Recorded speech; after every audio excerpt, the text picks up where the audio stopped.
عليكم ورحمة الله وبركاته. Waalaikumsalam Waalaikumsalam warahmatullahi warahmatullahi wabarakatuh. wabarakatuh.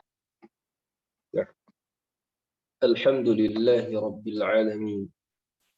الحمد لله حمدا كثيرا طيبا مباركا فيه كما يحب ربنا ويرضاه. نشهد أن لا إله إلا الله وحده لا شريك له، ونشهد أن محمدا عبده ورسوله وصفيه وخليله صلى الله عليه وسلم، ومن تبعهم بإحسان إلى يوم الدين، وسلم تسليما كثيرا. أما بعد، سبحانك لا علم لنا إلا ما علمتنا إنك أنت العليم الحكيم. ربنا زدنا علما وارزقنا فهما وعملا متقبلا، آمين يا رب العالمين. Para ikhwani wal akhwat, para asatidzah dan ustadzat yang Allah muliakan.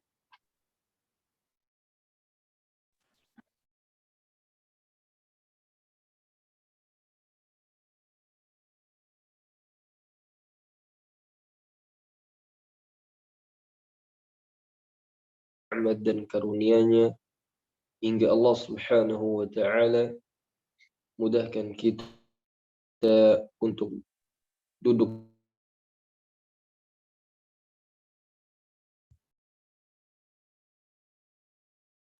Connected to Lithuania 17.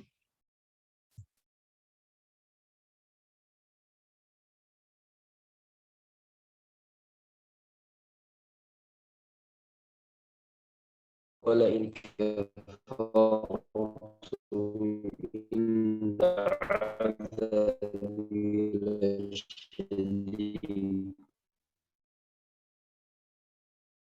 Semoga Allah Subhanahu wa taala jadikan kita orang-orang yang bersyukur, karena sangat sedikit di antara hamba-hamba yang bersyukur, sebagaimana Allah Subhanahu wa taala firmankan, wa qalilun min ibadiyasy syakur.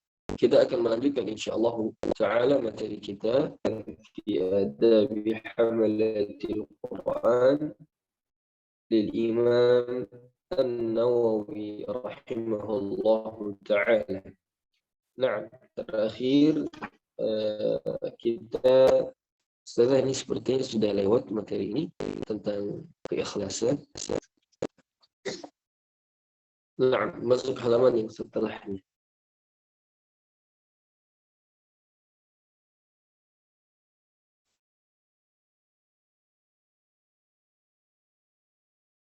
Iya, nah.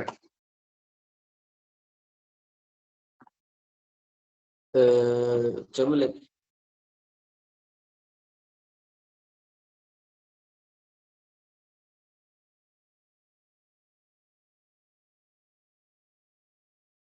Nah.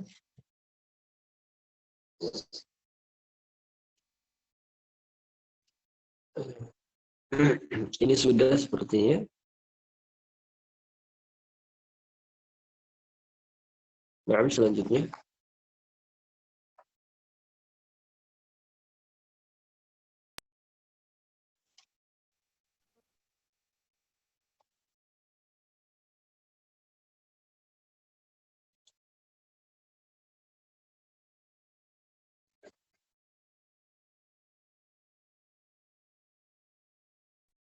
Nah. Baik, masuk kepada bab ini ya, pasal yang ke-7 insyaallah taala. Yang lain bisa mengikuti ya untuk materi ini. Mudah-mudahan apa yang kita pelajari bisa kita amalkan insyaallah. Nah, kita mulai. Bismillahirrahmanirrahim. Qala al-muallif rahimahullahu taala wa nafa'ana bi'ulumihi fid dharain amin.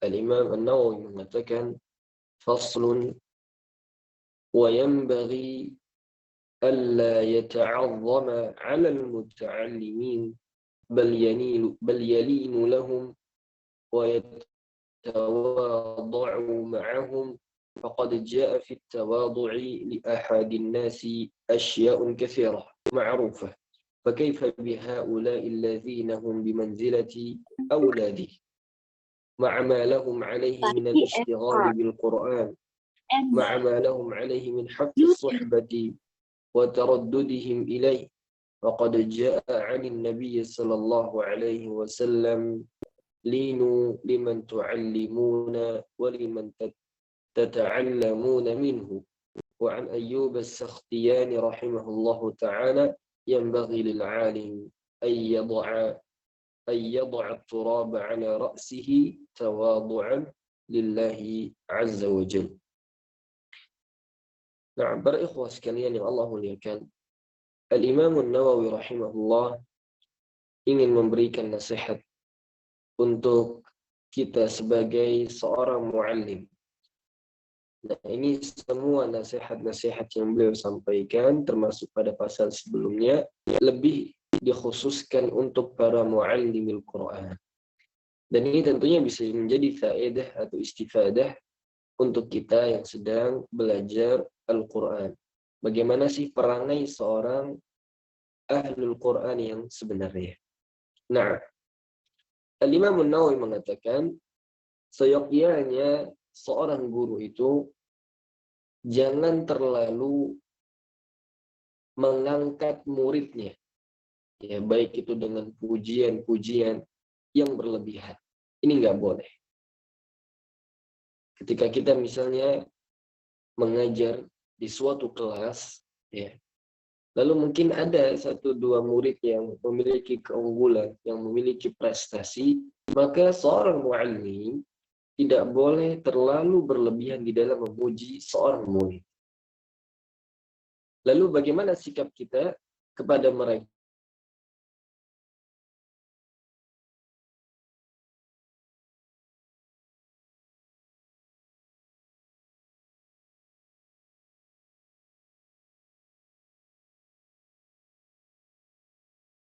Mereka ini adalah anak-anak kita. Nah, sebagaimana para ulama mengatakan,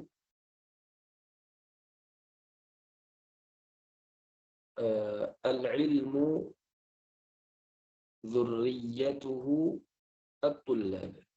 Ilmu itu anak keturunan kita, ya, para santri, para siswa. Nah, wa yatawadhu ma'ahu. Di antara sikap yang harus kita berikan kepada mereka apa? Kita harus tawadhu' kepada mereka. Seorang muallim tidak dituntut untuk mengajarkan bagaimana sikap tawadhu' seorang murid kepada gurunya. Tapi yang lebih utama bagaimana seorang muallim memiliki sikap tawadhu' kepada murid-muridnya. Nah, sebagaimana Allah Subhanahu wa taala firmankan di dalam Al-Qur'an, memberikan peringatan kepada Nabi sallallahu alaihi wasallam, waqfid janahaka liman ittaba'aka minal mu'minin. Dan rendahkanlah dirimu wahai Muhammad dengan orang-orang yang beriman yang mengikutimu. Ini menunjukkan bahwa setiap kita yang menjadi uswah, yang menjadi tauladan, maka sikap tawadhu' harus kita tunjukkan kepada mereka. Tidak ada kelebihan yang kita tunjukkan kepada mereka. Tapi sikap tawadhu' inilah yang menambahkan kemuliaan kepada kita, tanpa kita sebutkan prestasi atau kelebihan yang kita miliki kepada mereka. Nah, sebagaimana hal ini telah banyak contoh sekali, ya, yang contoh-contoh ini banyak diberikan oleh orang-orang yang bukan berada di dunia Al-Quranul Karim. Baik itu berada di dunia bisnis, baik itu mungkin di pekerjaan. Ternyata banyak sekali orang-orang tawadhu'. Lalu bagaimana dengan kita ini yang menjadi seorang guru Al-Quran dan yang kita ajarkan adalah anak-anak kita sendiri. Begitu kata Imam An-Nawawi rahimahullah.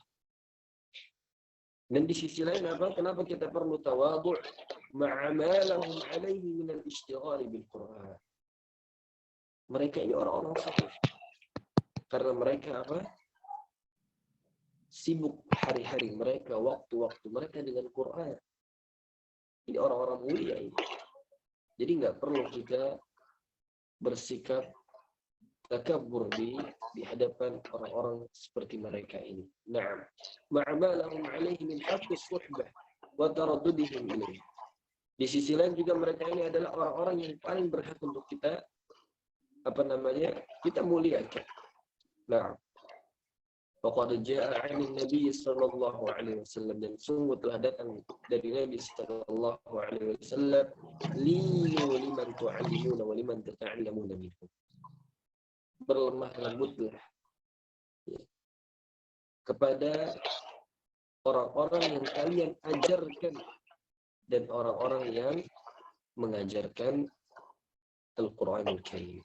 Nah, begitu juga disebutkan dari Ayyub As-Sakhtiyani rahimahullahu ta'ala, beliau mengatakan yang bagi lil 'alim ay yad'a at-turab 'ala ra'sihi tawadhu'an lillahi 'azza wa jalla. Ini ungkapan yang sangat indah sekali para ikhwan sekalian, bahwa kita ini semakin kita berilmu, harusnya kita semakin tawadhu'. Kalau kita ini belajar, tapi ternyata menambahkan keangkuhan, kesombongan di dalam jiwa kita, maka yakinlah ilmu itu nggak bermanfaat buat kita. Karena ilmu yang bermanfaat itu akan mendatangkan sikap tawadhu', akan mendatangkan khasyatullah, rasa takut kita kepada Allah Subhanahu wa ta'ala. Sebaliknya, kalau ilmu itu tidak bermanfaat, semakin kita ini belajar, maka semakin tinggi rasa angkuh kita, rasa sombong kita di mata orang lain. Nah, sallallahu taufiq. Maka kata Ayyub As-Sakhtiyani, seyogianya seorang guru itu meletakkan turab, yaitu pasir atau tanah, ala ra'sihi, di atas kepalanya, tawadhu'an lillahi 'azza wa jalla, sebagai bentuk tawadhu'nya dia kepada Allah. Ini menunjukkan kiasan, bukan berarti kita praktekkan kalau kita pengen tawadhu kita letakkan pasir di atas kepala kita, tidak. Tapi ini kias agar kita ini selalu merendah di hadapan Allah Subhanahu wa ta'ala, di mana Allah Subhanahu wa ta'ala al-alim, dan tentunya kita jangan merasa lebih alim daripada orang-orang lain, karena kata Allah Subhanahu wa ta'ala, wa fawqa kulli dhi ilmin alim. Masih banyak orang-orang yang di atas kita. Dan di atas orang yang berilmu ada orang yang lebih berilmu lagi. Maka kita perlu tawadhu di hadapan khususnya murid-murid kita atau orang-orang yang belajar dengan kita. Nah, barakallahu fikum. Kita lanjutkan faslun. Selanjutnya.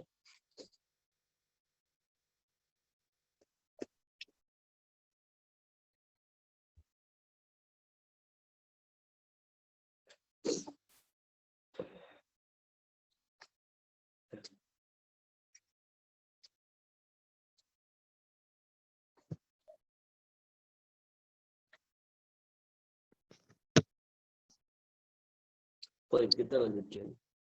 Faslun, wa yanbaghi an yata'addab al-muta'allim 'ala at-tadrij bil adab as-saniyyah wash-shiyam al-mardiyyah wa riyadati nafsihi bid-daqa'iq al-khafiyyah wa yu'awwidahu as-siyanata fi jami'i umurihi al-batinati wal-jaliyyah wa yuharridahu bi aqwalihi wa af'alihi al-mutakarrirati على الإخلاص والصدق وحسن النيات ومراقبة الله تعالى في جميع اللحظات ويعرفه أن بذلك تنفتح عليه أبواب المعارف وينشرح صدره ويتفجر من قلبه ينابيع الحكم واللطائف ويبارك له في علمه وحاله ويوفق في أفعاله وأقواله. نعم.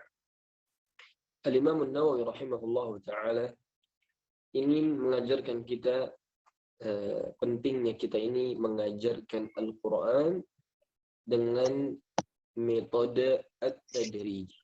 Apa itu tadrij? Yaitu bertahap. Nah, sebagaimana ayat yang sering Anda bawakan, bahwa Allah Ya dah Subhanahu wa caka ta'ala nanti kucing mengatakan burungmu. surah Ali Imran, walakin kunu rabbaniyina bima kuntum tu'allimuna al-kitab wa bima kuntum tadrusun. Dan jadilah kalian ini orang-orang yang rabbani di dalam mengajarkan dan Ya, di simpan dalam sana. belajar. Disebutkan Simpan. oleh Ibnu Abbas radhiyallahu anhu bahwa ar-rabbani yaitu ta'allamu Simpan tahu min pintar nah. sigharil ilmi qabla kibari, yaitu mengajarkan ilmu dari yang dasar sebelum kita mengajarkan sesuatu yang besar, Paris pakai yaitu celana Paris. apa namanya, ke jenjang yang lebih Ade, jangan tinggi. mau kepakai pampas Jadi begini, perlu Ade. kita seorang muallim. Kalau mau kencing pergi di kamar mandi, Ade. Nah, Dengar dulu ini nenek. suara Hei. siapa? Nah. Jadi pentingnya kita sebagai seorang guru, sebagai lembaga pendidik, kita ini perlu mengajarkan murid kita ini dengan tahapan-tahapan. Ya. Terkadang kita perlu toleransi ketika murid kita ini baru belajar dengan kita. Mungkin masih banyak sikap-sikap yang atau adab-adab yang buruk yang mereka tunjukkan kepada kita, tentunya karena ketidaktahuan mereka akan hal ini. Misal mungkin kalau di dunia pesantren, ya, ada yang mungkin masih makan tangan kiri, ada yang mungkin masih belum bisa sholat sunnah, ada yang mungkin kalau misalnya anak-anak SMP mungkin masih ada yang ngompol begitu ya, atau mungkin masih manja, suka nangis, dan seterusnya. Ini kondisi-kondisi yang memang terjadi di dunia pendidikan, khususnya dunia pesantren. Atau mungkin kita yang biasa mengajar anak-anak, ketika mereka baru datang, ternyata banyak sekali sikap-sikap yang tidak mengenakan hati seorang guru. Maka sekali lagi, kita di dalam dunia pendidikan, itulah fungsi kita untuk mengajarkan mereka. Nah, maka Al-Imam An-Nawawi rahimahullahu ta'ala ingin menjelaskan kepada kita bagaimana kita ini di dalam mendidik. Perlu tahapan-tahapan, step by step. Nggak mungkin semua adab-adab keseharian tentang doa-doa atau mungkin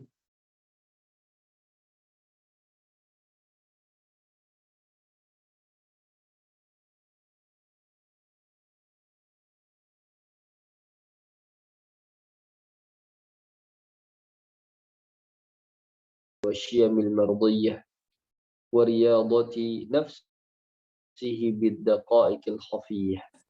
Seyogyanya seorang guru itu perlu mengajarkan adab kepada murid-muridnya dengan adab-adab yang mulia, dengan kebiasaan-kebiasaan yang baik, dan juga seorang guru perlu melatih diri seorang murid itu dengan hal-hal yang tersembunyi.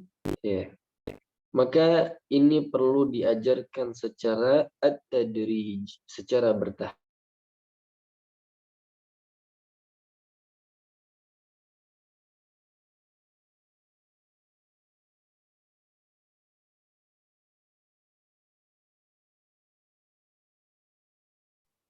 Yang telah dia lakukan baik secara zahir ataupun secara tidak terlihat, yaitu al-batin.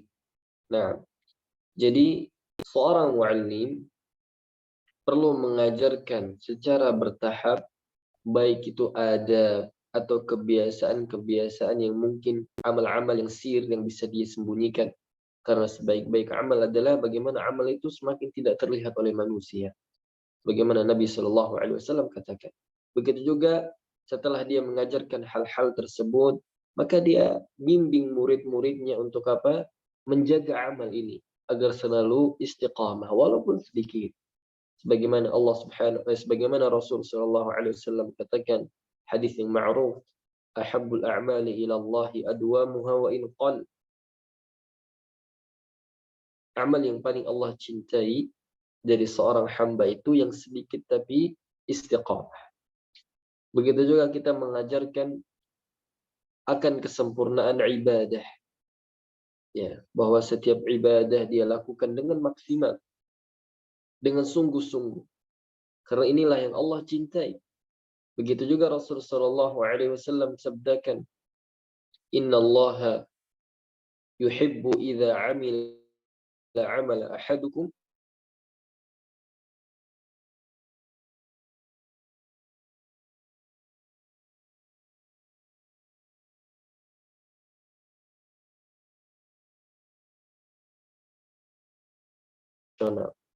Nah, maka seorang guru ketika dia ingin mendidik, dia perlu tahapan-tahapan ini. Jangan tergesa-gesa. Ya, na'am. Wa yuharridahu bi aqwalihi wa af'alihi al-mutakarrirati 'ala al-ikhlas was-sidq wa husni niyyati wa muraqabati Allah ta'ala fi jami'il lahawat. Dan seorang guru terus senantiasa memberikan motivasi, memberikan nasihat. Ini penting sekali. Orang-orang yang istiqamah, kalau kita pengen punya murid-murid yang istiqamah, maka nasihat itu jangan pernah berhenti kita sampaikan. Berikan nasihat dengan variasi yang berbeda-beda. Berikan keutamaan cerita atau dari hadis Nabi Shallallahu Alaihi Wasallam atau dari ayat-ayat Quran. Kita sampaikan terus agar mereka ini terjaga amal mereka sehingga menjadi kebiasaan yang baik. Wa dzakir fa inna dzikra tanfa'ul mu'minin. Dan berilah peringatan karena sesungguhnya peringatan itu, nasihat itu bermanfaat untuk orang-orang yang beriman. Jadi terkadang sebagian kita sebagai seorang muallim merasa bosan untuk memberikan nasihat untuk murid-muridnya. Ketika ditanya, alasannya udah sering Ustadz Ana sampaikan. Sudah sering Ustadz Ana sampaikan. Maka kita sampaikan bahwa dengan kita sering sampaikan itulah yang menjadi semangat mereka untuk beramal, untuk ngafalin Quran, untuk ibadah. Apalagi yang mereka lakukan adalah ibadah yang sangat berat, diantaranya apa? Ngafalin Quran ini. Mereka perlu belajar untuk menjadi sosok seorang ahlul Quran, menghidupkan malam. Mereka habiskan waktu mereka dengan Quran. Ini kalau nggak ada motivasi dan taufik dari Allah Subhanahu wa taala yang rutin kita berikan, ini mereka akan gampang sekali menyerah di tengah perjalanan. Karena ini nggak mudah. Jadi jangan pernah bosan memberikan nasihat untuk murid-murid kita. Terus diberikan motivasi. Nah, adakan pertemuan 10 menit, 15 menit dalam satu hari. Atau paling minimal 1 pekan sekali. Kita saling sapa. Ya, saling tanya. Saling memberikan nasihat. Maka ini akan menguatkan langkah mereka di dalam menghafalkan Al-Quran atau di dalam keistiqomahan mereka untuk menjaga hal-hal yang baik. Nah, maka kata Imam Nawawi, wa yuharridahu, dan berikanlah mereka motivasi dengan ucapan kita, dengan perbuatan seorang guru yang senantiasa diulang. Untuk apa? Mereka itu menjaga keikhlasan, menjaga kejujuran, dan menjaga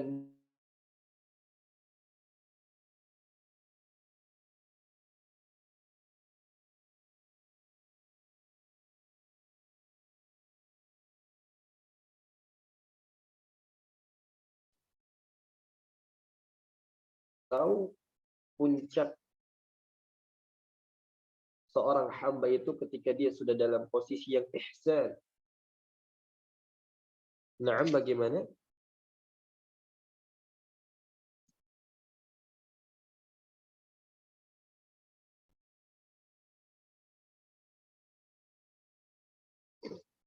Baik, sekarang bagaimana, suaranya jelas? Jelas Ustaz, cuma kadang-kadang hilang-hilang timbul. Baik. Nah, karena di sini subhanallah di Bogor ini lagi sering badai angin ya. Dan hujan. Nah, baik, kita lanjutkan insyaallah ta'ala. Nanti kalau ada yang kurang jelas bisa ditanyakan insyaallah. Baik. Kita katakan tadi bahwa puncaknya seorang hamba itu ketika dia di posisi ihsan. Apa itu ihsan? An ta'budallaha ka'annaka tarahu fa in lam takun tarahu fa innahu yarak. Ihsan itu engkau beribadah seakan-akan engkau melihat Allah Subhanahu wa taala. Dan kalaupun kita tidak bisa melihat Allah, yakinlah bahwa Allah melihat kita. Ini adalah ihsan. Ini puncak tertinggi. Ya, derajat keislaman seseorang. Ya. Karena ada muslim, ada mukmin, ada ihsan. Ya. Nah. طيب. ويعرفه أن بذلك تنفتح عليه أبواب المعارف وينشرح صدره ويتفجر من قلبه ينابيع الحكم واللطائف ويبارك له في علمه وحاله ويوفقه في أفعاله وأقواله. نعم. Al-Imam An-Nawawi rahimahullahu ta'ala mengatakan, kalau seorang murid ini, ya, kita katakan sudah menjadi orang yang bertakwa di sisi Allah Subhanahu wa ta'ala. Dia sudah punya keikhlasan yang bagus, yang mantap. Kemudian dia punya kejujuran kepada Allah Subhanahu wa ta'ala. Dan dia selalu menjaga dirinya dari maksiat. Maka kita sampaikan dengan dia ini menjadi orang yang bertakwa, akan terbuka bagi mereka pintu-pintu pengetahuan. Dan Allah akan berikan hati mereka apa? Yanabi'ul hikami wal lata'i. Yaitu benih-benih hikmah. Dan mereka akan diberkahi ilmu dan kondisi mereka. Dan Allah Subhanahu wa ta'ala akan senantiasa membimbing setiap perbuatan dan ucapan mereka. Nah, sebagaimana Allah Subhanahu wa ta'ala mengatakan, wattaqullah wa yu'allimukumullah. Wattaqullah wa yu'allimukumullah. Bertakwalah kepada Allah, maka Allah akan ajarkan kita ini ilmu. Sebagaimana Allah Subhanahu wa ta'ala sebutkan, wa may yattaqillaha yaj'al lahu makhraja. Dan barang siapa bertakwa kepada Allah, maka Allah akan berikan dia jalan keluar yang tidak disangka-sangka. Ini menunjukkan ketika seorang talib, seorang santri, seorang penuntut ilmu, dia bertakwa kepada Allah, dia jauhkan diri dari maksiat, dia jauhkan dari segala kemurkaan Allah Subhanahu wa ta'ala, maka sejatinya ilmu itu akan datang kepada dirinya. Bagi yang susah menghafal, tingkatkan ketakwaan kita kepada Allah. Allah akan mudahkan itu Quran. Yang nggak bikin mudah itu karena maksiat yang kita lakukan. Yang nggak bikin mudah itu karena ada dosa yang kita buat. Sehingga Allah susahkan kita di dalam menghafalkan Al-Quranul Karim. Nah, jadi ini penting sekali untuk kita renungkan bahwa takwa itulah yang akan memberikan kemudahan dan akan memberikan tambahan ilmu untuk kita. Sebagaimana Imam Ahmad bin Hanbal rahimahullah mengatakan, innamal ilmu muwahib. Ilmu itu anugerah yang Allah berikan. Yu'tihillahu min khalqihi, yu'tihillah man ahabba min khalqihi. Allah akan berikan ilmu ini kepada siapa yang Allah cintai. Tentunya orang-orang yang dicintai oleh Allah Subhanahu wa ta'ala adalah orang-orang yang bertakwa. Nah, barakallahu fikum. Baik, kita lanjutkan insyaallah ta'ala. Pada pasal yang berikutnya, hukum mengajarkan Al-Quran. Faslun. Ta'limul muta'allimina fardu kifayatin. فإن لم يكن من يصلح له إلا واحد تعين عليه وإن كان هناك جماعة يحصل التعليم ببعضهم فامتنعوا كلهم أثموا وإن قام به بعضهم سقط الحرج عن الباقين وإن طلب من أحدهم فامتنع فأظهر الوجهين أنه لا يأثم لكنه يكره له ذلك إذا لم يكن له عذر. Nah, ini tentang hukum mengajarkan Al-Quran di suatu daerah. Ya, nah. Tapi sebelum Anda sampaikan poin ini, kita perlu tahu apa hukum mempelajari Al-Quran. Hukum belajar Al-Quran. Apakah belajar Al-Quran ini termasuk fardu ain atau bukan? Ya.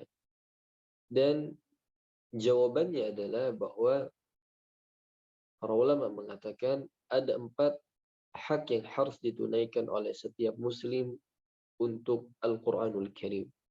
Yang pertama adalah membacanya, kemudian menghafalnya, kemudian mentadabburinya, yang keempat mengamalkannya. Nah, dan semuanya ada dalil dan nas dari Al-Quran dan dari Nabi Sallallahu Alaihi Wasallam. Tapi kita cukup memberikan kesimpulan bahwa di antara hak Al-Quran yang harus kita tunaikan, yang pertama adalah membacanya, kemudian menghafalnya, mentadabburinya, dan mengamalkannya. Nah, maka di antara hal yang dasar yang menjadi kewajiban setiap muslim adalah untuk membaca Al-Quranul Karim. Maka membaca Al-Quran hukumnya adalah wajib bagi setiap muslim. Nah, lalu apa itu fardu ain, apa itu fardu kifayah?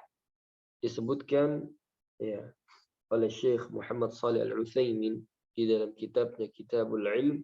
Beliau mengatakan fardu ain itu dhabituhu ay yatawaqqafa alayhi ma'rifatu ibadatin yuridu fi'laha aw mu'amalatu yuridu al-qiyam biha fa innahu يجب عليه في هذه الحال أن يعرف كيف يتعبد الله بهذه العبادة وكيف يقوم بهذه المعاملة وما عاد ذلك من العلم ففرض كفاية. Nah, kata beliau bahwa yang disebut dengan fardu ain itu ketika seseorang ingin melakukan suatu ibadah, yang mana ibadah itu ada aturannya yang harus dia kerjakan, yang harus dia lakukan. Nah, sebagaimana kita sebutkan di antara kaidah usulul fiqh bahwa hukum asal ibadah itu adalah haram. Nah, hukum asalnya ibadah itu adalah haram sampai ada dalil yang menjelaskannya. Sebaliknya, hukum asal muamalah itu mubah sampai ada yang mengharamkannya. Maka setiap kita ingin melakukan ibadah, kita perlu tahu hukum-hukum yang berkaitan dengan ibadah tersebut. Nah, ketika dia ingin melakukan ibadah itu dan dia nggak tahu ilmunya, maka menjadi fardu ain bagi dia. Nah, ini yang disebut dengan fardu ain. Termasuk kita ini di dalam mempelajari Al-Quranul Karim, belajar membaca Al-Quran. Ya. Ada sifatnya ini, hukum tajwid itu fardu ain bagi setiap muslim. Berkaitan dengan hukum-hukum yang dia temui ketika dia membaca Al-Quranul Karim. Maka dia ini perlu belajar dalam hal ini. Adapun sifatnya yang melebar, yang mendalam, yang jeli, yang teliti, maka tidak wajib bagi setiap muslim. Tapi ini menjadi fardu kifayah untuk sebagian kaum muslimin yang lain. Sebagaimana kita pahami ada kesalahan jali, ada kesalahan khafi di dalam membaca Al-Quran. Makanya Imam Ibn Al-Jazari di dalam Matan Jazariyah mengatakan wal-akhdhu bit-tajwidi hatmun lazimu. Ini hatmun lazim, maksudnya adalah untuk semua muslim di dalam hukum yang dia temui di dalam membaca Al-Quran. Nah, adapun lahan yang khafi yang kita kenal dengan kesalahan yang samar, maka ini adalah hatmun sina'i, yaitu hatmun sina'i, yaitu sifatnya wajib tapi tidak untuk semua muslim, kecuali mereka yang memang Allah Subhanahu wa taala berikan taufik untuk mendalami ilmu tersebut. Maka kata Imam As-Samanudi rahimahullah, wa wajibun syar'an tajannubul jali wa wajibun sina'atan tarkul khafi. Wajib secara syar'i, maksudnya fardu ain. Setiap muslim itu salah di dalam kesalahan yang jali, yang fatal, yang merubah makna. Adapun wa wajibun sina'atan, wajib secara sinai, maksud sinai itu yang itu wajib bagi setiap orang yang takhasus di dalam disiplin keilmuan tertentu. Di antaranya ilmu tajwid misalnya. Maka seseorang yang ahli, yang takhasus di bidang ilmu tajwid dan qiraat, dia perlu menghindari kesalahan-kesalahan yang khafi. Nah, maka ini terkait masalah ini. Adapun apa itu fardu kifayah? Disebutkan oleh Al-Imam An-Nawawi rahimahullah di dalam kitabnya Al-Majmu' Syarhul Muhadzab bahwa fardul kifayah huwa tahsilu ma la budda lin-nas minhu fi iqamati dinihim min al-ulum syar'iyyah, yaitu bahwa wajib dari segelintir manusia, segelintir orang dari kaum muslimin, ya untuk apa? Mempelajari itu untuk menjaga tegaknya agama ini. Dari ilmu-ilmu syar'i ataupun dari ilmu-ilmu dunia. Nah, ada beberapa ilmu yang ini perlu dipelajari oleh setiap muslim. Kalau tidak, ini akan menjadi kesulitan untuk umumnya kaum muslimin. Kalau misalnya dikuasai oleh orang-orang kafir. Maka seperti misalnya kedokteran atau misalnya terkait IT dan yang lainnya. Maka setiap muslim perlu belajar. Nah, barakallahu fikum. Ini sedikit penjelasan yang muqaddimah untuk pasal ini. Baik. Ta'limul muta'allim, kata Imam An-Nawawi.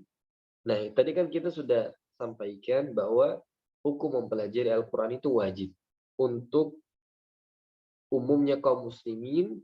Karena apa? Dia nggak mungkin baca Quran kecuali dengan ilmu tajwid. Maka Anda perlu sampaikan bagi setiap para da'i, para ustazah, para ustaz. Di antara hal yang dasar yang harus kita kontribusikan untuk masyarakat adalah bagaimana cara baca Al-Quran. Ini penting sekali. Selain hal yang paling urgensi adalah bagaimana kita perhatikan masalah ibadah dan keyakinan mereka, yaitu fiqhul i'tiqad atau fiqhul ahkam. Ya, ini dua hal penting dalam dakwah kita, yaitu meluruskan akidah mereka, keyakinan kepada Allah Subhanahu wa taala agar mereka tidak terjatuh dalam kesyirikan. Kemudian pentingnya juga mengajarkan mereka tata cara ibadah, salat dan yang lainnya. Ini penting. Ini dua ini harus kita kuasai sebagai seorang dai. Fiqhul i'tiqad dan fiqhul ahkam atau fiqhul ibadah. Tapi Anda tambahkan satu lagi, yaitu bagaimana cara membaca Al-Quran dengan baik dan benar. Ini perlu kita ajarkan. Maka setiap da'i paling tidak kita menguasai 3 keilmuan ini. Masalah akidah, masalah fikih yang dasar-dasar tentunya yang dibutuhkan oleh masyarakat kita. Kemudian yang ketiga yaitu ilmu tentang baca Al-Quran atau yang kita kenal dengan tajwid. Nah, maka Al-Imam An-Nawawi ingin menjelaskan bagaimana hukum mengajarkan Al-Quran. Baik. Ta'limul muta'allimina fardu kifayah. Mengajarkan orang-orang yang ingin belajar Al-Quran, hukumnya adalah fardu kifayah. Ya, kita sudah sebutkan tadi fardu kifayah. فَإِنْ لَمْ يَكُنْ مَنْ يَصْلُحُ لَهُ إِلَّا وَاحِدٌ تَعَيَّنَ عَلَيْهِ. Kalau misalnya tidak ada satupun yang bisa mengajarkan Al-Quran kecuali hanya satu orang. Misalnya kita perhatikan di dalam suatu daerah, suatu desa, nggak ada yang bisa ngaji kecuali satu orang. Ta'ayyana alaih. Maka wajib bagi dia mengajarkan Al-Quran. Setiap kita yang sudah ngaji, yang sudah menjadi sudah pernah belajar Al-Quranul Karim, maka sikap kita apa? Kalau kita sudah pulang kampung, lihat kondisi masyarakat kita. Ada nggak sih guru-guru Quran? Ada nggak sih yang mengajarkan Al-Quranul Karim? Kalau misalnya nggak ada, maka kita lakukan. Kita yang berbuat. tanpa harus diminta. Nah, karena menjadi wajib hukumnya. Ya, untuk kita mengajarkan Al-Qur'anul Karim. Nggak harus sampai kita ini menjadi mahir dulu, berilmu dulu. Ya, walaupun ilmu itu penting, yang penting dasarnya kita sudah punya, kita ajarkan. Ya. Nah, wa in kana hunaka jama'atun yahsulu ta'lim bi ba'dihim famtana'u kulluhum athimu. Kata Imam Nawawi, kalau sekiranya di suatu desa atau daerah tersebut banyak dari masyarakat tersebut atau dari orang-orang sekitar yang bisa mengajarkan Al-Quran. Tapi apa? Famtana'u kulluhum athimu. Tapi mereka nggak mau ada yang mengajarkan karena kesibukan pekerjaan, karena kesibukan keluarga dan yang lainnya. Maka mereka semua ini berdosa. Wa in qama bihi ba'dhum saqata al-haraj 'anil baqi. Tapi kalau misalnya sebagian yang lain mau merelakan waktunya untuk mengajarkan, maka jatuhlah kewajiban untuk yang lainnya. Intinya bahwa perlu dari suatu daerah, suatu desa, ya paling tidak ruang lingkup keluarga lah yang paling kecil ya. Kalau nggak ada yang bisa ngajarin Quran, ayolah kita yang ajarkan yang sudah belajar. Terkadang kita ini terlalu sibuk mendakwahkan orang-orang di luar, tapi melupakan keluarga kita. Langsung udah.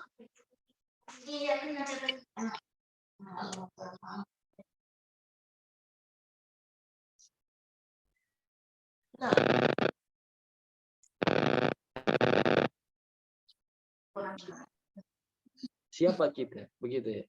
Maka paling tidak yang menjadi fokus kita adalah bagaimana kita ini bisa berdakwah bermanfaat untuk keluarga kita. Nah, dibikin program dan seterusnya. Nah, barakallahu fiikum. Kita ada di Baik, kita lanjutkan. Wa in tuliba min ahadihim famtana'a fa adharul wajhain.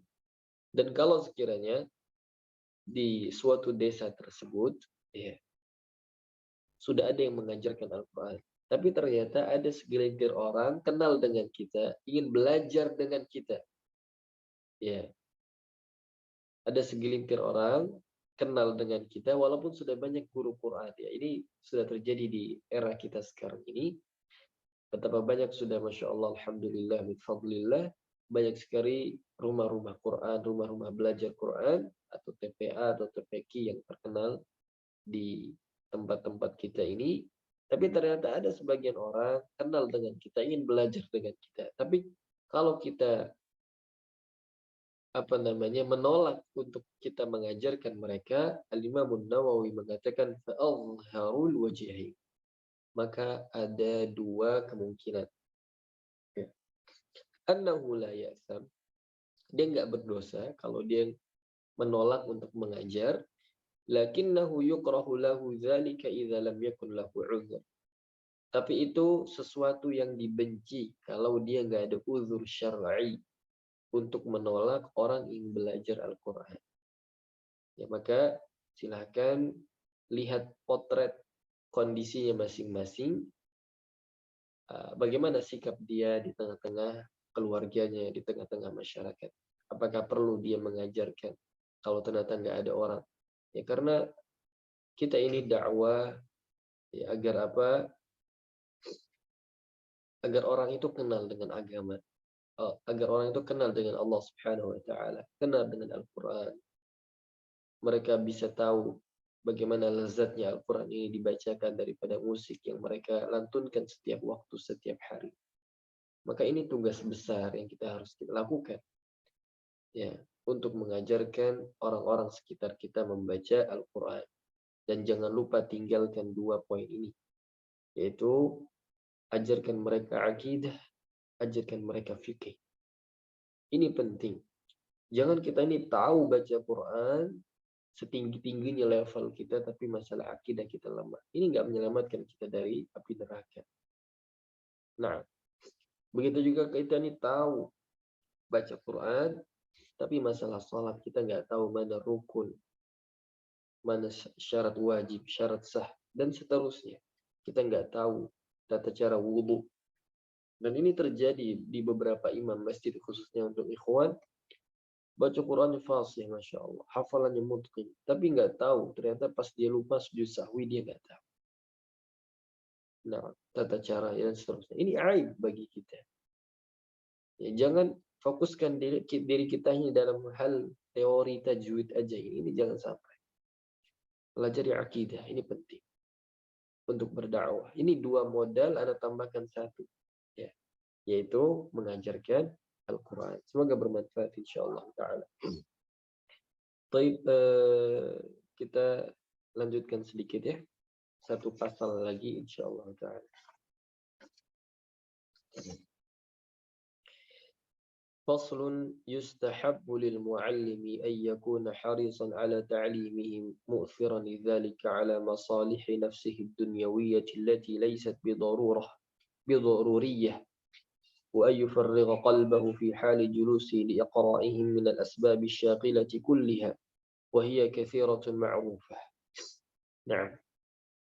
Al-Imam An-Nawawi mengatakan di antara hal yang dicintai seorang muallim itu bersemangat, bersungguh-sungguh di dalam mengajarkan anak didiknya. Mu'thiran lidzalika ala masalihi nafsihi dunyawiyyati laysat bidaruriyah. Kemudian mendahulukan, mu'thir itu maksudnya mengedepankan untuk maslahat dirinya dalam urusan dunia yang bukan darurat. Maksudnya apa? Dia berusaha memprioritaskan mengajar atau berdakwah. Ketika dia mengajar di kelas, maka dia maksimal di dalam waktu itu untuk mengajar. Tidak fokus pada urusan dunia dia, urusan pekerjaan dia, urusan ekonomi dia, keluarga dia.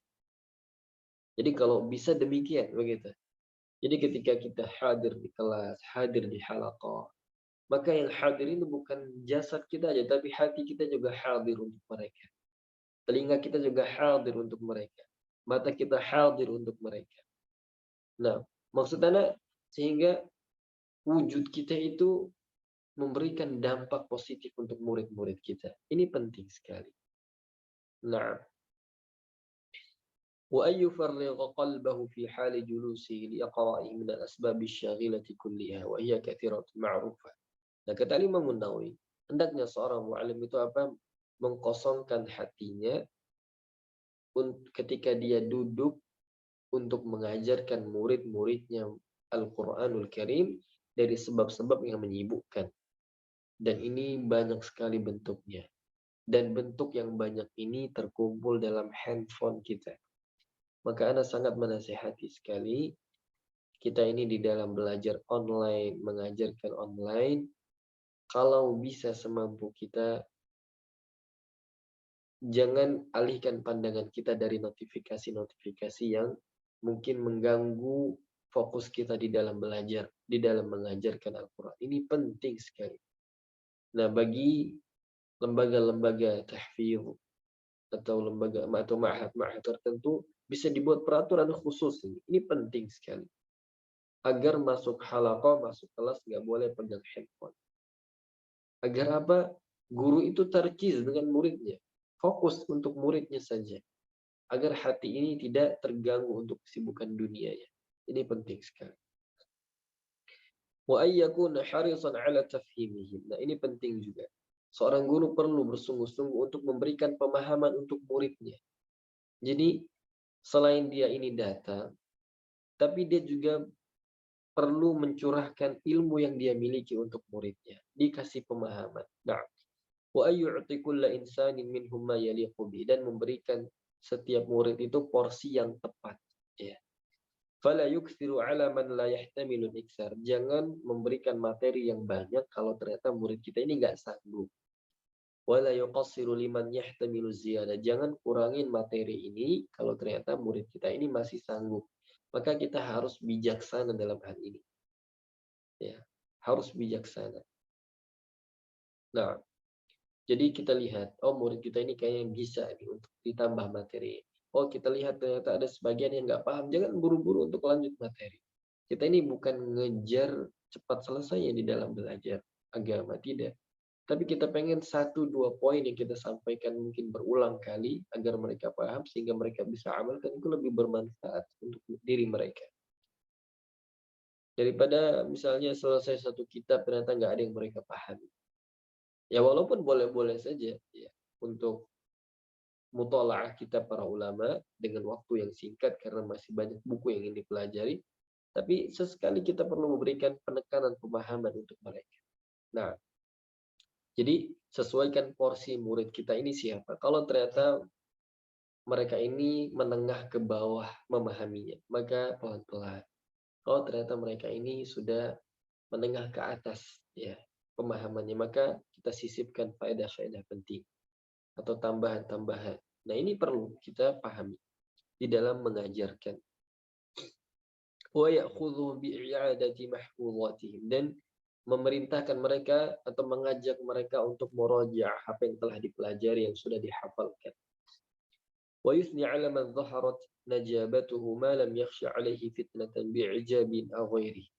Kemudian juga kita boleh memuji beberapa murid kita yang terlihat dari mereka keunggulan, kelebihan, tapi dengan catatan malam yakhsha alaihi fitnatan bi'ijabin aw ghairi. Kalau sekiranya kita nggak khawatir setelah kita puji itu akhirnya menumbuhkan fitnah, ujian buat murid kita apa? Seperti sombong, ujub, atau merasa dia lebih baik daripada temannya dan seterusnya, atau merendahkan ya. Ini nggak boleh. Jadi kita lihat, ternyata memang ada setiap murid itu kalau dipuji berbahaya untuknya. Ada murid itu dipuji, ya biasa untuk dia, bahkan ini menjadi motivasi untuk teman-temannya. Nah, maka seorang guru perlu teliti dalam hal ini. Ya, jangan gampang memuji murid, ini nggak boleh. Ya, ini sebenarnya lebih banyak menjatuhkan dia di hari kemudian. وَمَنْ قَصَّرَ عَنْ نَفَهُ تَعْنِيفًا لَطِيفًا مَا لَمْ يَخْشَ تَنْفِيرَهُ. Dan barang siapa, dan kalau misalnya ada murid kita yang punya kekurangan, maka boleh kita sesekali mengingatkan dia. Tapi dengan teguran yang lembut, ya, yang baik. Dan itu pun jangan sampai kalau misalnya kita tegur saat itu juga, ternyata akan mematahkan semangat dia, akan bikin dia tidak ingin belajar lagi. Ini musibah ya. Maka terkadang seorang murid perlu diingatkan di majelis umum, tapi sebenarnya kita pengen sindir itu murid ya, karena dia mungkin nggak bisa kita ingatkan secara empat mata karena akan menyinggung perasaan dia. Tapi ternyata ada murid-murid yang dia nggak suka disinggung di forum umum, dia pengen dinasehati secara empat mata. Ada mungkin murid-murid tertentu dia butuh nuansa yang berbeda, harus diajak jalan dulu, diajak makan bareng, kemudian kita sambil berikan nasihat. Dan hal-hal yang lainnya yang perlu kita perhatikan. Jadi jangan belak-belakan kalau murid itu nggak bagus. Perlu kita menjaga perasaan murid kita. Sebagaimana kita sudah lalu. Linu liman tu'allimuna wa liman tata'allamuna minhu. Ini sabda Nabi sallallahu alaihi wasallam. Wala yahsidu ahadan minhum li bara'atin tadhharu minhu. Dan juga jangan sampai kita ini terlalu banyak memuji, terlalu banyak mengkritisi murid sehingga salah satu dari mereka saling hasad dengan kelebihan yang mereka miliki. Ini sangat fatal sekali. Nah, wala yastakthiru fihi ma an'ama Allah taala bihi alaih. Dan juga jangan merasa lebih mulia ya apa yang sudah Allah Subhanahu wa taala berikan nikmat untuk dia. Fa innal hasada lil ajanibi haramun syadidut tahrim. Karena sesungguhnya iri dan dengki itu kepada saudaranya merupakan perbuatan yang haram ya, syadidut tahrim. Fa kaifa lil muta'allimi alladhi huwa bi manzilati walad. dan bagaimana kita ini sikap kita dengan murid-murid kita, bahwa mereka ini adalah anak-anak kita gitu. Wa ya'udu min fadilatihi ila muallimihi fil akhirati thawabul jazil wa fid dunya thana'ul jamil. Nah, dan kita kembalikan semua kemuliaan-kemuliaan ini ya untuk seorang muallim, yaitu pahala yang besar, dan di dunia itu mendapatkan apa? As-sana'ul jamil, pujian yang mulia. Nah, barakallahu fikum. Ini kita cukupkan insyaallah materi kita sampai pasal yang ke berapa ini? Yang ke 10 ya. Nah, baik. Sebelum kita tutup, mungkin coba kita lihat ada pertanyaan.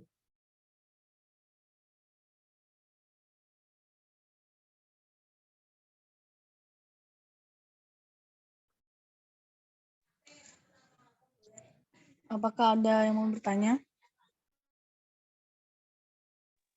Tidak, insya Allah. Nah, ini ada nih di kolom chat. Mengatasi jika ada murid yang sepertinya menganggap rendah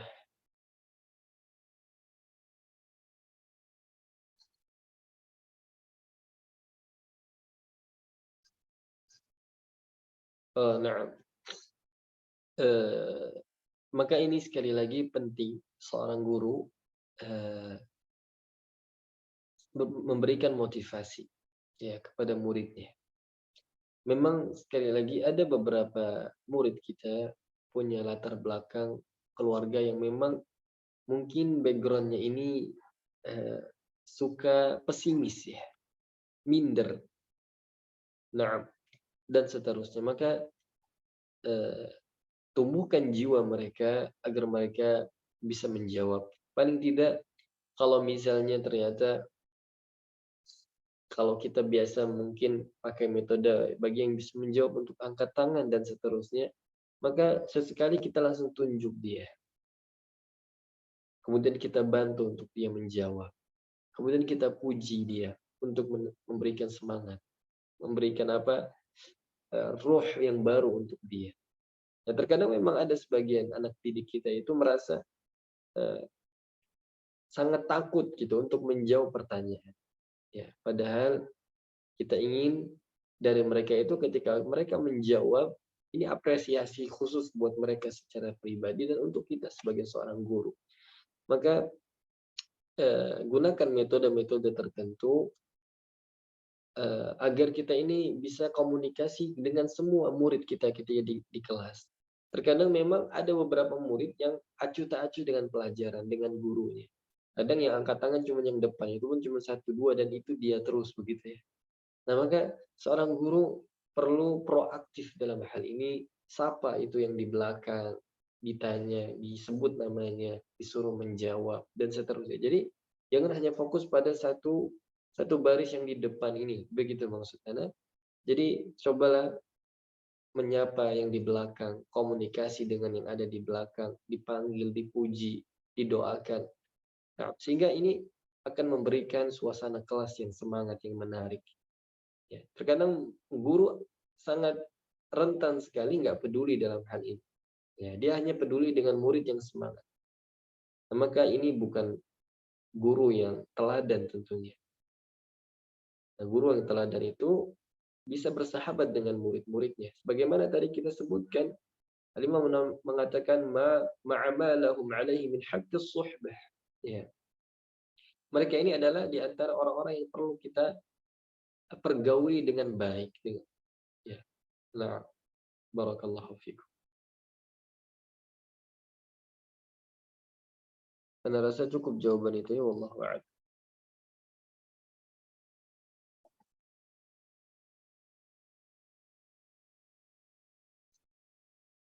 Nah, untuk pujian ini boleh, tapi ma lam yakhsha alaihi fitnatan bi'ijabin aw ghairi. Kita ini perlu juga belajar karakter murid kita seperti apa. Dan sekali lagi pujian itu boleh selama tidak menumbuhkan rasa ujub dalam diri mereka. Karena ujub ini sikap yang tercela sekali. Nah,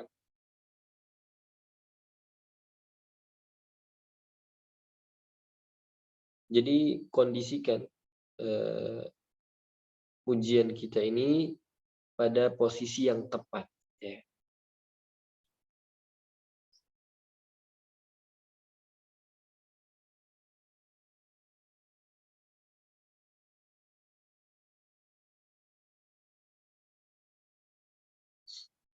Sikap kita untuk proses yang seperti ini,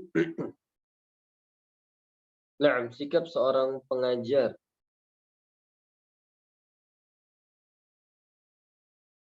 yang pertama, ini pertanyaannya, kalau misalnya ada sebuah lembaga tahfidz yang sistem belajarnya itu hanya menghafal saja, kemudian tidak ada sistem murajaah, kemudian setelah itu diwisuda. Pertama, perbuatan ini tercela. Kita sikapi secara umum bahwa hal ini tidaklah benar. Ya, karena banyak nas yang nanti kita akan sebutkan di antara dosa yang paling berat bagi umat Nabi Shallallahu Alaihi Wasallam, sebagaimana Nabi sebutkan, di antaranya adalah apa? Melupakan hafalan Al-Quranul Karim. Nah, ini dosa besar ini. Dosa besar apa? Melupakan hafalan. Dan di antara dosa besar para penghafal Al-Quran itu meninggalkan hafalannya. Ini perlu kita pahami. Nah, maka kita sampaikan bahwa hal yang seperti ini kurang tepat. Ya. Dan kalau misalnya kita bisa berikan nasihat, kita bisa berikan masukan untuk lembaga tersebut, maka ini sesuatu yang baik. Ya, karena ini nggak benar ini menghafal Quran tanpa murojaah. Ini kurang tepat. Karena apa? Ini akan menjadi beban di kemudian hari, dan beban ini lebih berat daripada saat dia mulai menghafal kembali. Karena menghafal sesuatu yang dihafal itu akan terasa lebih berat daripada hafalan yang baru kita hafalkan. Ini perlu dicatat, penting untuk kita semua. Nah, ketika kita sudah mulai menghafal sesuatu, maka juga kita harus memulai untuk murojaah. Nggak boleh kita tinggalkan. Nah, apapun itu, baik itu Quran, baik itu mutun, atau keilmuan-keilmuan yang lain, atau hadis-hadis Nabi Shallallahu Alaihi Wasallam. Usahakan, ya, kalau sudah mulai menghafal, maka murojaah ini sudah menjadi kewajiban kita. Nah, maka Anda ingin sampaikan sekali lagi, kalau memang bisa kita berikan masukan, maka disampaikan dengan hikmah. Tapi kalau misalnya nggak bisa, maka saran Anda untuk memberikan nasihat untuk murid-murid yang diajarkan saja. Tapi kalau ternyata sistem itu masih terus ditegakkan, sedangkan kita masih banyak melihat mudarat dan keburukan dari sisi yang seperti ini, maka lebih baik kita tinggalkan. Ya. Lebih baik kita tinggalkan. Nah, jangan mengajar di situ karena ternyata sistem ini bikin meresahkan hati kita. Ini nggak boleh. Nah, masih banyak tempat-tempat yang lain yang bisa kita memberikan manfaat untuk mereka. Nah, jadi kalau misalnya tidak bisa ruang lingkupnya ma'had, maka paling tidak dia bisa menjaga hafalan untuk murid-muridnya dan diberikan nasihat untuk terus merajaah, untuk terus mengulang. Dan ingat, tujuan kita menghafal Al-Quran ini bukan tuntas 30 juz, tapi bagaimana yang paling penting dari ini semua adalah bisa mengamalkan, bisa mentadabburi apa yang telah kita hafalkan, kemudian kita amalkan. Nah, inilah sejatinya ahlul Quran yang disebutkan oleh Ibnu Al-Qayyim rahimahullah ta'ala. Allahu a'lam. Baik, ini Ana rasa pertanyaan yang terakhir ya.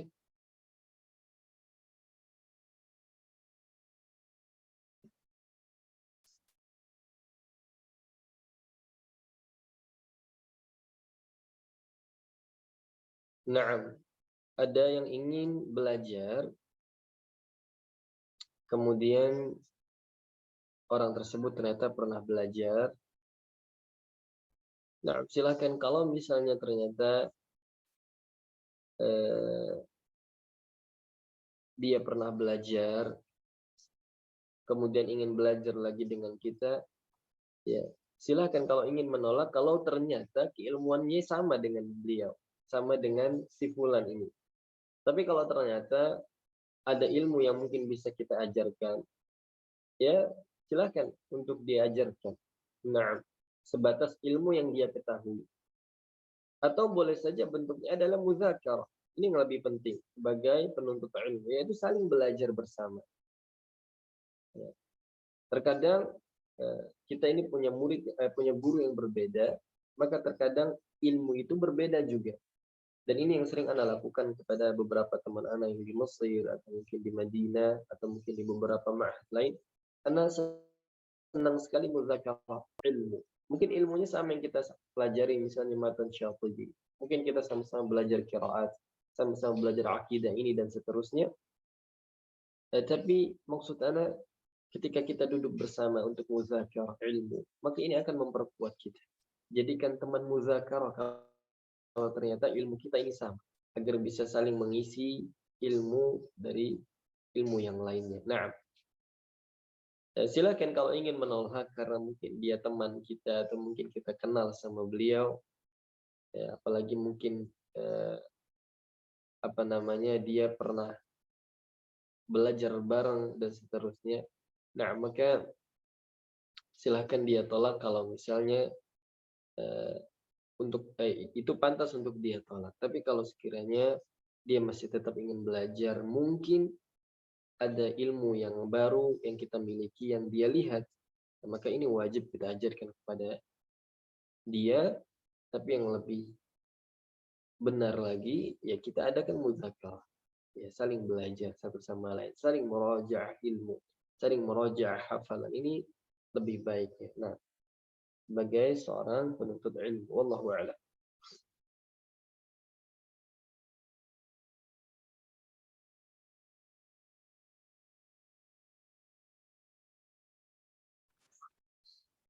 Baik, maka jawaban untuk yang tadi yang bertanya dengan sistem ma'had yang hanya menghafal saja, maka nasihat ana pribadi kalau sudah tidak bisa dirubah, nggak bisa dinasihati, kemudian kita juga sulit untuk menghandle murid-murid kita di halaqah, hal yang lebih cepat adalah kita tinggalkan. Nah, masih banyak wadah yang lain yang bisa kita berikan manfaat dengan metode-metode yang benar. Atau kita buka secara mandiri, kita terapkan metode menghafal, murajaah dan yang lain yang benar. Nah, wallahu a'lam. Ana rasa cukup insyaallah taala pertemuan kita di majelis kali ini. Mudah-mudahan bermanfaat insyaallah. Naktafi bihadzal qadar. Subhanakallahumma wa bihamdika asyhadu an la ilaha illa anta astaghfiruka wa atubu ilaik.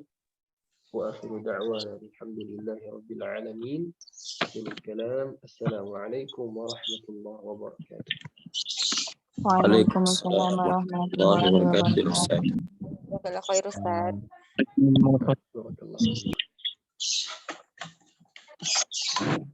Jazakumullah khair Ustaz.